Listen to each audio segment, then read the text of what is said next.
All right. I have hit record and hopefully all of you are seeing that. Great. Amy, I'm at your leave. We'll do the slides as you need. Please unmute yourself. All right, awesome. Well, thank you so much for the wonderful introduction. And yeah, you can go to the next one, I suppose, just to have the title slide up here, Shelley. So this is me. So yeah, today I'm so excited to be here to present my dissertation findings. As Shelley mentioned, I am now Dr. Amy Berry. So lovely to have that official title. Finally, I graduated this last spring semester, so May 2024, and my program was in educational leadership. So that's a little bit about me. What I do for my job is I'm the Assistant Director of Academic Technologies at the University of Nebraska-Lincoln. And so that means I help manage our portfolio of technology, teaching and learning technologies. So things like Canvas, Zoom, Usia, other like course evaluations, testing centers. So kind of a lot of things just related to that academic technology ed tech space fall under me. So that's a little bit about me. And then for my dissertation today that I'm going to talk about, the title here is A Little Loud and a Little Alone. That part is specifically as a quote from one of my participants. So I look forward to explaining more about where that comes from and what that means later. And this is going to be a phenomenological study of leadership identity. So we can just get right into it and hit next on the slides there. So for a little bit of an introduction to what this is, so I really, I guess I'll kind of go all the way back. I was really struggling toward the end of my PhD program with like, how am I going to find a topic that's personal, interesting enough for me to keep, wanting to pursue it to completion, until I graduate, relevant to my work, relevant to me as a person. Right. And so I finally kind of hit on this idea of leadership identity construction. So how do we build our identities as leaders in our workspaces? And then kind of applying that to our field of women in higher ed IT, right? So this is exploring the experiences of those women as a qualitative study. And I'm doing two different things in this dissertation. So first of all, I was looking at how do women in tech, first of all, internalize that leader identity? So how do they start to think, oh, I could become a leader, right? And then the second piece is what is it like for them to socially express that leadership identity? Since we all know IT is a very male-dominated space, that expression then takes on a different nuance, as we are kind of marginalized members in those spaces. So to do this, what I did is I completed 3 interviews with each of my participants, and I used IPA. So that's the interpretative phenomenological analysis methodology, and that was the framework for this study.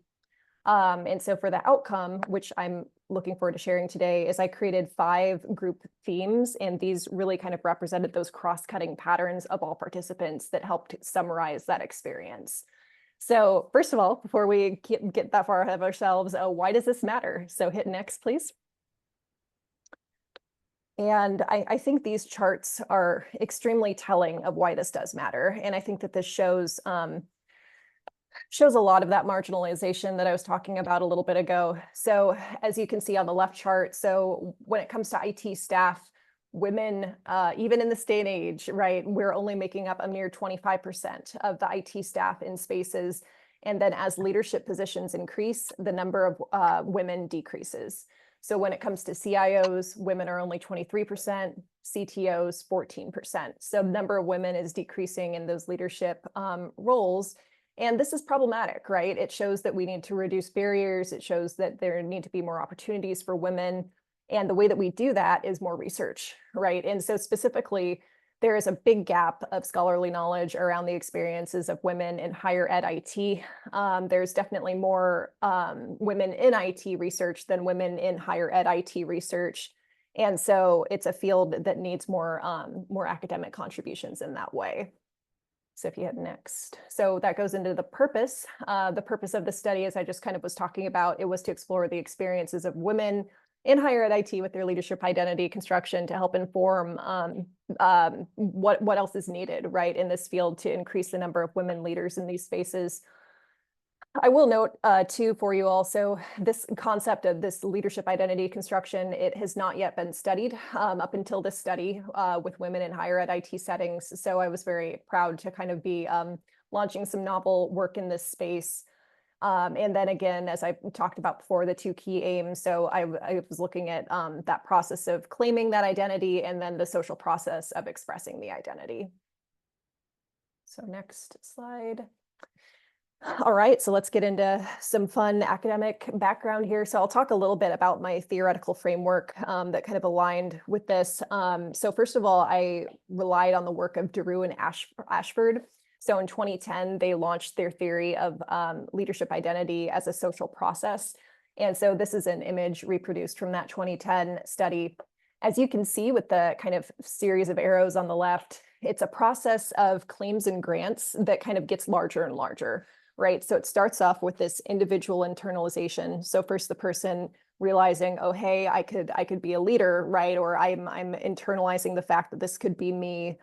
It's going to a phase of relational recognition. So this means that the others in your kind of immediate purview are recognizing like, oh, hey, this person is taking on leader qualities, right? And then that ends in a phase of collective endorsement. And so what that means is that the larger number of people in your social network are essentially starting to validate and recognize, okay, this person is socially now seen as a leader in this setting. And so that's essentially how this process works. And just with the cyclical claims and grants, essentially it's the person putting out a claim to, hey, and it's not this explicit, but like I'm a leader because of XYZ. And then the grants are the other people saying, yes, I validate you. I validate your claim essentially. And that allows that person to kind of progress in their leadership path. So next.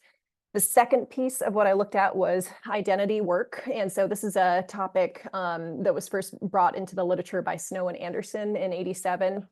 And so it's kind of like a lot of like psychological personal work, essentially. So it's really just the time intensive process of trying to like make sense of who you are. It's really messy. It's just like a lot of like mentally wrapping your head around who you are and who you want to be, right? Essentially in your life.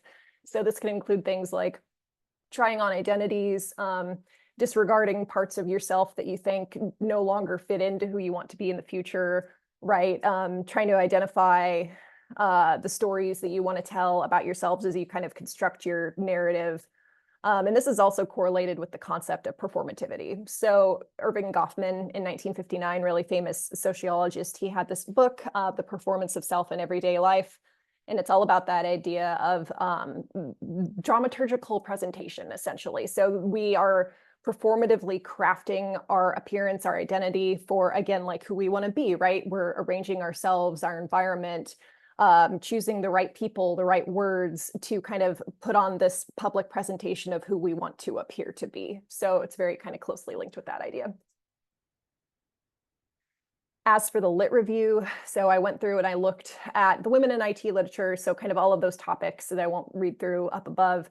But again, what I noticed at this point is that there was very little literature for women in higher ed IT compared to women in IT. And so it's an underrepresented field in academia.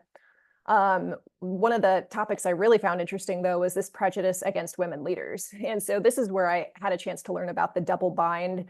Essentially, this is a phenomenon where the gender norms that affect us in society plus expected leadership traits are what kind of put us in this double bind situation. Essentially, there are agentic and communal leadership norms in American society, right? So agentic are traits like, aggressiveness, assertiveness. Communal traits are more like, empathy, collaboration, right? So, and as you can see, those are very closely correlated with gender norms, right? On either sides of the fence there. And so this is problematic for us as women because women have two choices. So it's essentially that we can satisfy our gender norms and not be agentic enough. And that's harmful to our careers because we need to be agentic to succeed. Or we can be agentic enough which goes against our gender norms because it is not in line with, you know, the expectations of a woman, right, in society. And so then that harms our careers as well. And so it's kind of a damned if you do, damned if you don't situation where either way, it is harmful to us in our careers, and men do not experience that same phenomenon. So that is very problematic. Okay, sweet. So then methodology. So I mentioned before I used the IPA methodology as I was going through this. And so this is just a qualitative framework that's very based on the lived experience, focusing in detail, you know, on what somebody has gone through. And so I married this with a kind of a constructivist ontology. So recognizing that we all have multiple subjective realities. There's not just one true reality, right, that shapes worldviews. And then also the feminist standpoint epistemology. So showing that as women, we see life through unique vantage points, and essentially that those marginalized experiences are kind of a truer depiction of reality. So that's kind of what I used for that. And then as for participant selection, so partially why I'm back here and I'm talking to you all about this. So I don't know if many of you were on the original call back in like spring 2023, but I came to one of these EDUCAUSE Women in IT meetings and I said, hey, I'm looking for participants. This is my study. And so this is the group I originally went to, where I went and I talked about this, and I was so lucky to gather participants. I emailed out to the Women in IT email list as well, and so got a whole bunch of folks who were interested. I think I got like 75 responses in the span of like 2 hours from people who were willing to participate. And I just like, I felt all the love and it was great, but I only needed 6 people. So I unfortunately had to turn so many down, but yeah, so I used that sampling method. I was looking specifically at women in US higher ed IT settings who identify as a woman, you know, worked in IT for at least 10 years. So kind of, I put those parameters around it. And then again, with the bottom bullet there, I wound up selecting 6 participants, and then I did 3 interviews per participant, as I mentioned earlier. So that resulted in 18 total interviews that I completed over Zoom. So quite a lot of data, as you can imagine. So data analysis. So this is a kind of a peek into all of the work that I did over the course of last summer. All of the 18 interviews that I completed resulted in a total of 262 pages of interview transcripts. So I mean, that's enough to fill a book, right? And from those interviews, I went through and I made comments, you know, over all of the interviews in Word. And that totaled out to be just over 3,000 comments that I made. So a lot of very thorough data analysis.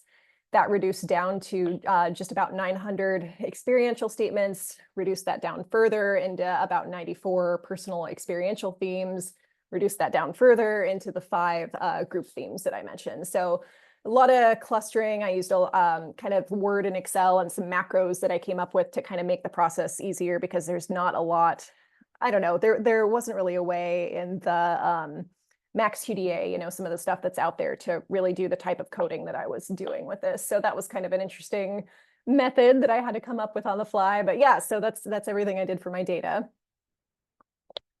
And then for the participants, so I mentioned I had 6 women who participated in this study, and here's a little bit of information about them.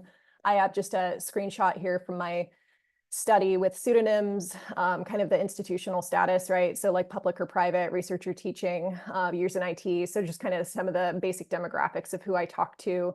And as you can see on the right too, so I had some, you know, white American women. I had some women from, you know, other nationalities. And so I kind of had a very broad spectrum of folks who I talked to in this study.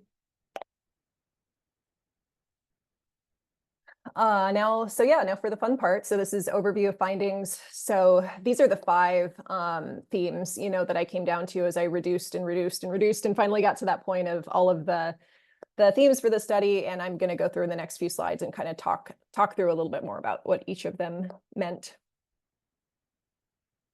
I'm also going to start off with a quote for introducing each theme. So this is for the first one. So without even talking to me, he had already made that assumption that anybody named Tiffany couldn't help him. So this is for theme 1, so navigating bias and challenges.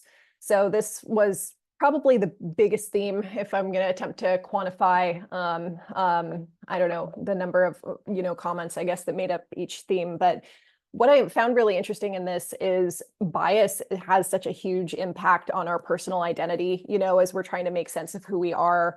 Right there in that quote from Tiffany, I mean, that just summed up to me how that disrespect that she experienced from a faculty member impacted her, impacted her sense of, femininity and self. But the really interesting thing about this is I was expecting, the bias and challenges that women experience maybe to be like a roadblock or, kind of just like something. But what it wound up looking like is this is bias, the bias these women experienced in the workplace. It was something that helped shape their identity, that kind of catalyzed them into becoming stronger versions of themselves and really fostered their empowerment in the end.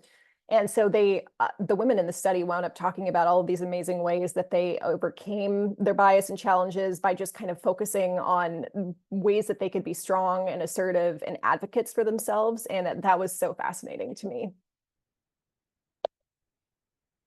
For the next one, had the divorce and all the messiness of my life not happened, I may not have come back to school. I think I'm way farther ahead than I ever would have been or that I ever saw for myself due to my circumstances. And this one is theme 2, so growing and building resilience, which obviously very connected to the previous theme, since I was just mentioning after the challenges, I noticed the resilience, the growth kind of tied into that. So it's really hard to even separate these out since they're all so interconnected. But my participants, they would often talk about how those tough times made them more resilient as leaders. People had anecdotes about how kind of accepting the struggle, being okay with things being hard, is kind of a necessary part of growing as a leader and kind of learning how to live in that gray space essentially a little bit more.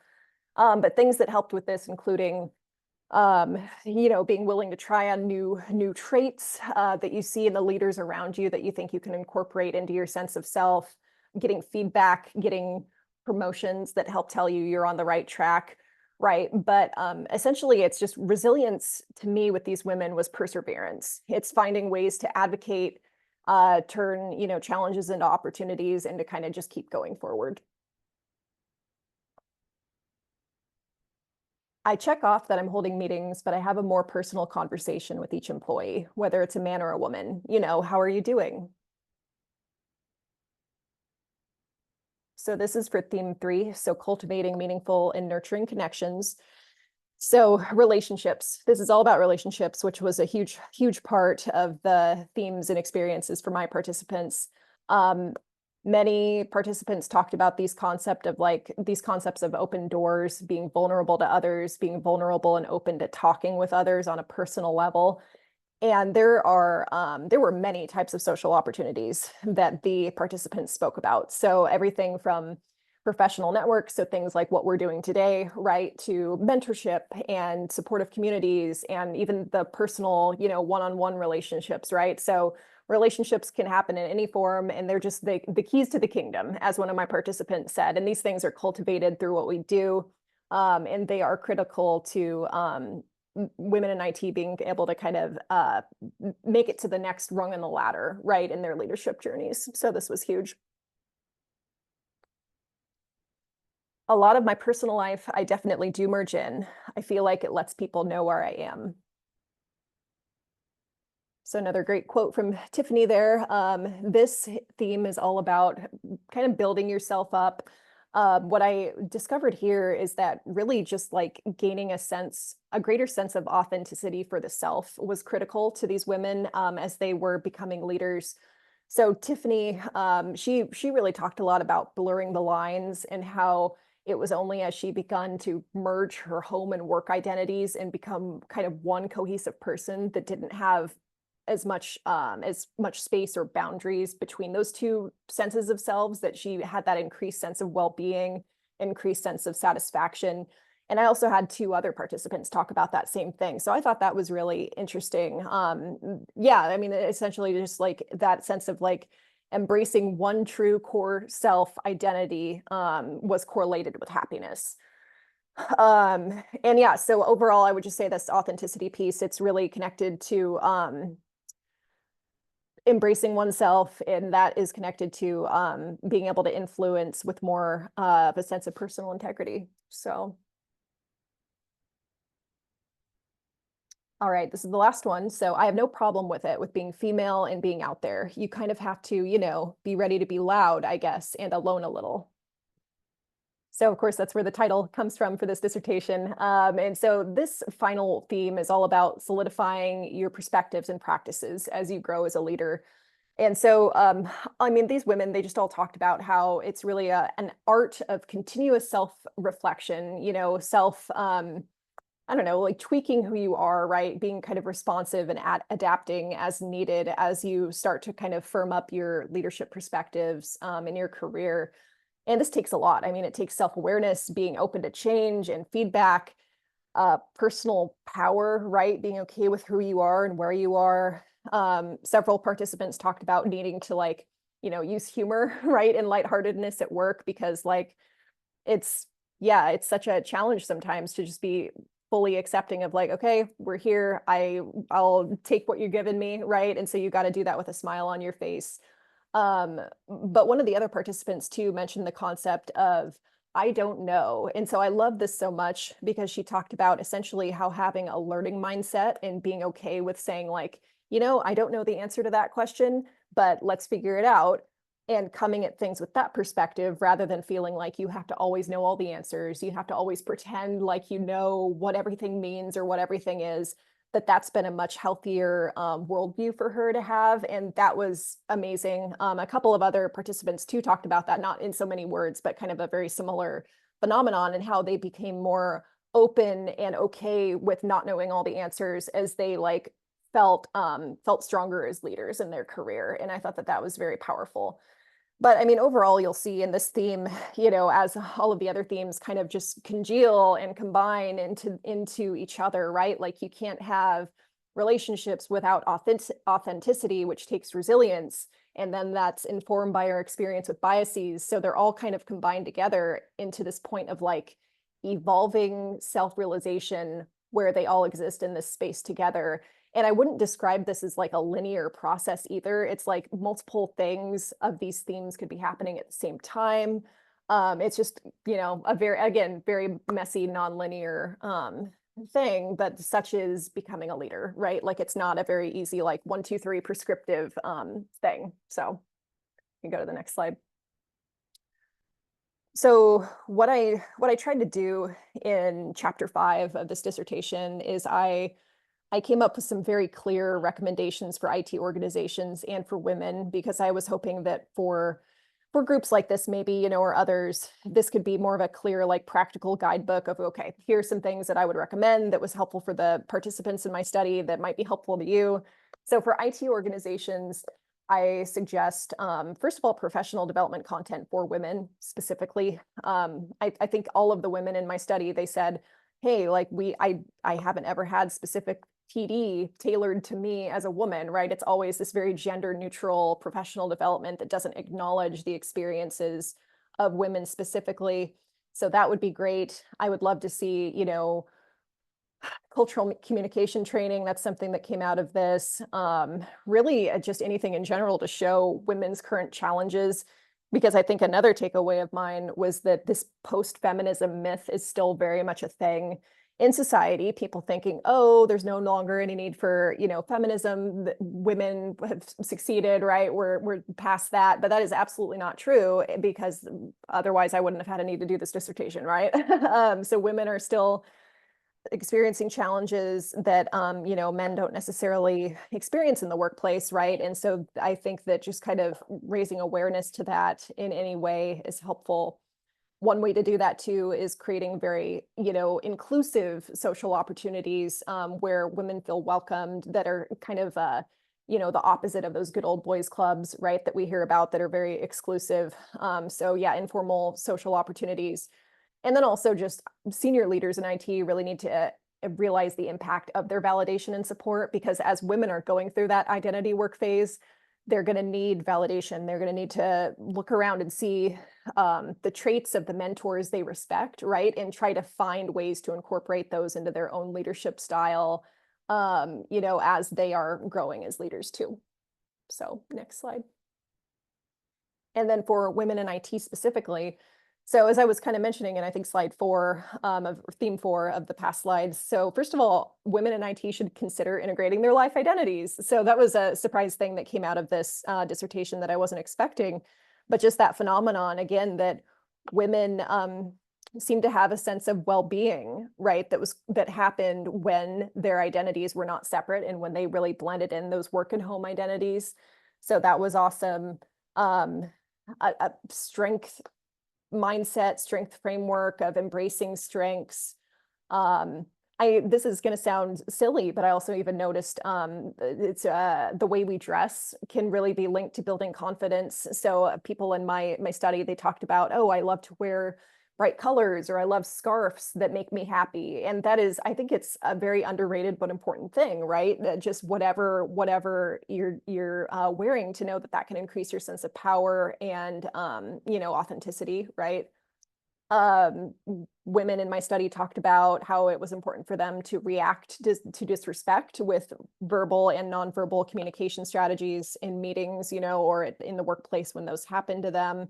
So that was important too.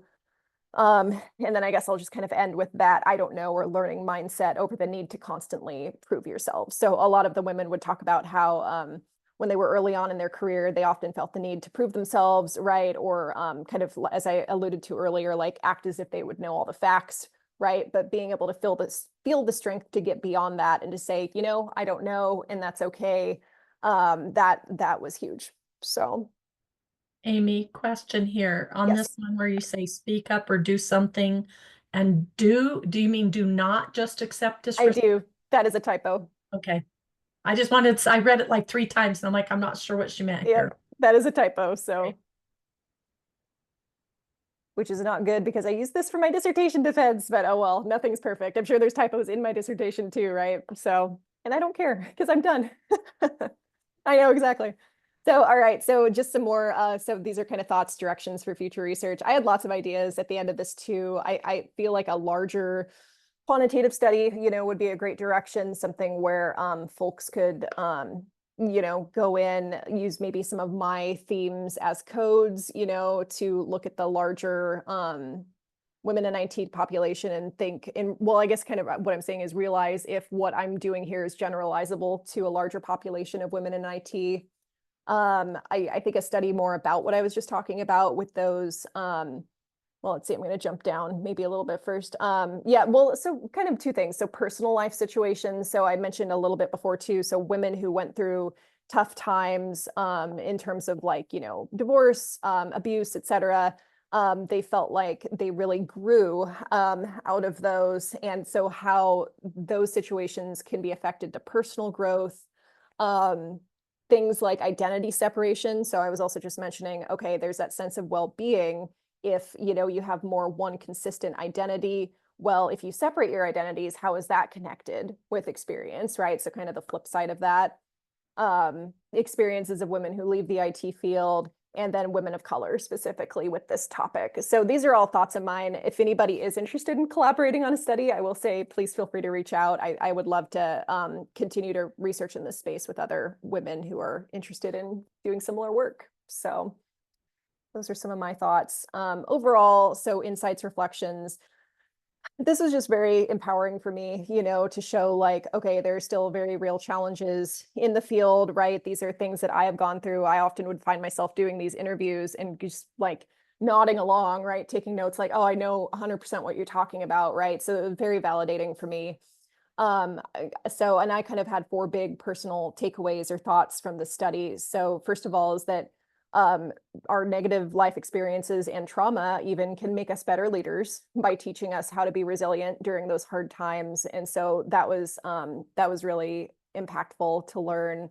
2 was learning or incorporating that I don't know mindset and how that's a game changer. You don't have to know all the answers. I think it's helpful to not, and to be able to show that you have the strength to admit that, right, in those work settings. And so that was wonderful. blending those life identities, like I mentioned, and being one more cohesive person is connected with well-being. And then 4 is that trying on traits that you admire from other leaders is like a very healthy, normal part of growing, right? And trying to determine who you want to be. So those were my big takeaways. And I guess I'll mention, just to end this, I did submit this as a paper-based presentation for an upcoming conference, the AERA in Denver, in case any of you have heard of it.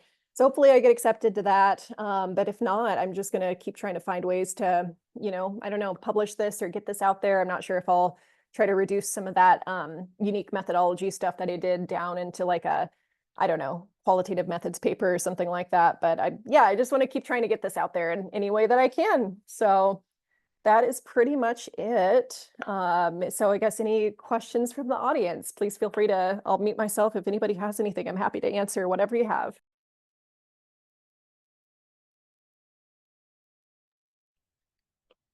Hi, Amy. Great presentation. I love it. And so, one area that you didn't get to speak about a little bit, but I would love to hear about it, is on the trustworthiness of your study and your reflexology and like where that took you. Yeah, that is a great question. So I would say the main area that I tried to look at with that was verisimilitude. And so that is where you try to just write as closely to the experience that you can. So it's a qualitative kind of phenomenon. Specifically, it is interesting with the trustworthiness piece because that is like very different, I'm sure, as most of you know, in quantitative research versus qualitative, right? And so just trying to write with fact patterns, that really follow the experience, adhere to the experience, and go into detail. I would say that those were kind of my main areas. For what it's worth, I also did do member checks with my participants. And so close to the end of the study, I sent this out to each participant and I was like, okay, did I accurately represent your experience? Right. And so I tried to capture it that way as well. So, yep.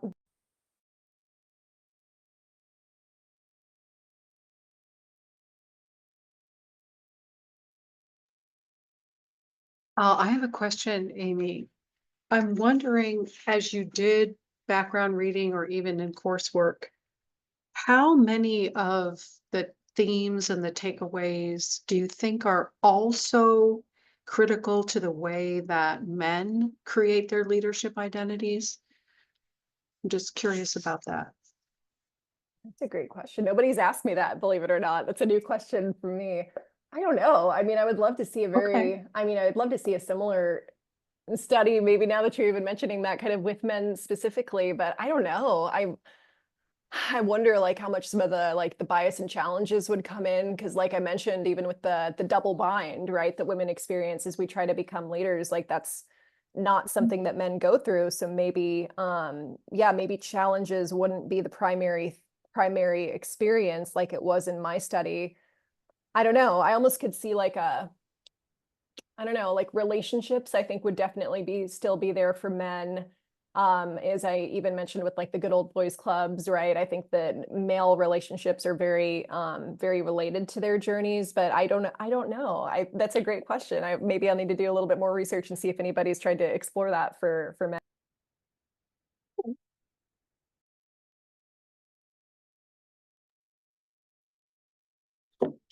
So, in terms of your framework, I love that you had your theoretical framework set up there.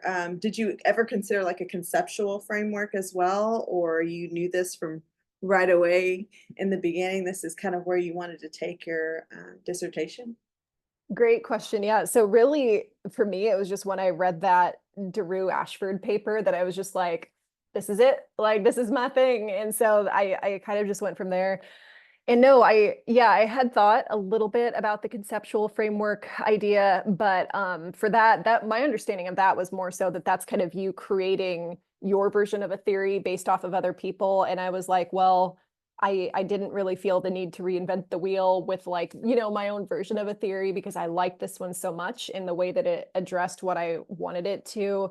So more for me, it was more combining the two, which I guess could be a version of a conceptual framework, because it's not just like a straight one theory. Since I combined the identity work with the leadership identity construction, I guess it kind of technically could be conceptual. But yeah, no, so that's kind of how I did it, I guess. I was like, Amy, I think you might actually be onto theory, just saying.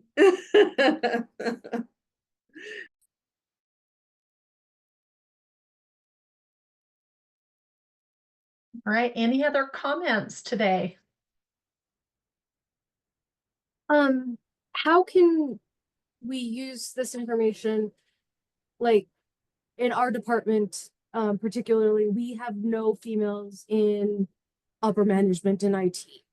The one who was here retired several years ago, and no one has been able to break through. So what kind of ideas, how can we use this to kind of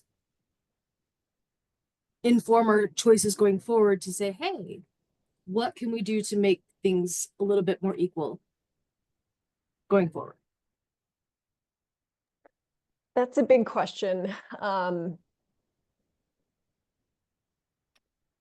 don't know. I mean, I feel like the relationships piece of my study really jumps out as, you know, I think that the women at your institution, you know, will need to rely on the relationships they have and kind of look at like, okay, where do we want to go? I do think that what I was talking about earlier, with presenting challenges could be helpful for your leadership. So if it is like an all male senior leadership team, they might not be aware of what the women in IT on your staff are experiencing, right? So that could be something in terms of like putting together, I don't know, I don't even know, like a climate study, right? Something like that. But yeah, and I think just in general, Holly, I like what you just said about retention strategies, right? Because I think that that could be an absolute challenge as well with the current environment, right? In terms of like, oh, you're not seeing the female leadership in those upper places, and then that makes there were phenomenons with some of the participants that I had in the study that were kind of in a similar situation, and it made the women feel very alone, right? There was somebody who I forget what school they were at, but they were like, okay, I didn't have any women leadership above me, and so I didn't have anybody to emulate, you know, or kind of help with personal feedback, and so that resulted in more women leaving the department, and that was challenging. And so I think that your leadership just kind of need to be aware, right, of the challenges that it's going to create if there continue to not be any women at those senior levels. So that is tricky though. Thank you. Right, last shout out to anyone. I'm going to stop the recording. Amy, I want to thank you so much for joining us today and all your hard work that you did on your dissertation, and for using the women in IT as number one, your sounding board in your initial, and following up with us. We don't always get some follow-up in the end, and I really appreciate that. Yeah, well, again, like, thank you guys. You made it happen, right? So I seriously, this dissertation would not have been possible without this women in IT group. So I'm very grateful. So thank you very much, Shelley, for having me back. Great. All right, I stopped the recording. I'm trying to stop the recording. I got to go back to where it says, there we go. Stop the recording.